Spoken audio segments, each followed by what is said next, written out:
বন্ধ হৈ পৰিব নতুন ৰেচন কাৰ্ডসমূহ। কিন্তু কিয় 2025ত নতুন ৰেচন কাৰ্ড কিয় বন্ধ হৈ যাব? তো যিসকল মানুহে নতুন ৰেচন কাৰ্ডৰ বাবে ছেপ্টেম্বৰ মাহত আবেদন কৰিছে সেইসকল মানুহৰ কিন্তু ৰেচন কাৰ্ডটো বন্ধ কৰি দিব বা আপোনালোকৰ ৰেচন কাৰ্ডটো কিন্তু নিদিবও পাৰে।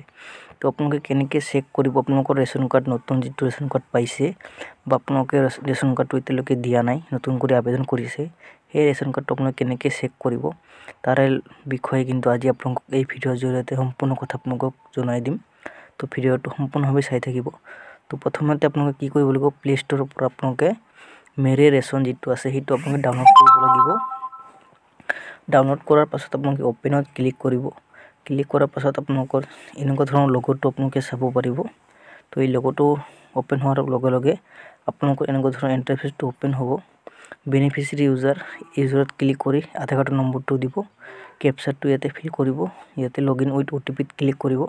ক্লিক কৰি কিনে আপোনালোকে ছাবমিট কৰি দিব। ছাবমিট কৰি দিয়াৰ লগে লগে যদি আপোনালোকৰ সন্মুখত ৰেচন কাৰ্ডটো মানে শ্ব' কৰে তেনেহ'লে আপোনালোকে নিশ্চয় ৰেচন কাৰ্ডটো লাভ কৰিব, আৰু যদি শ্ব' নকৰে তেনেহ'লে ৰেচন কাৰ্ডটো আপোনালোকে লাভ নকৰিব।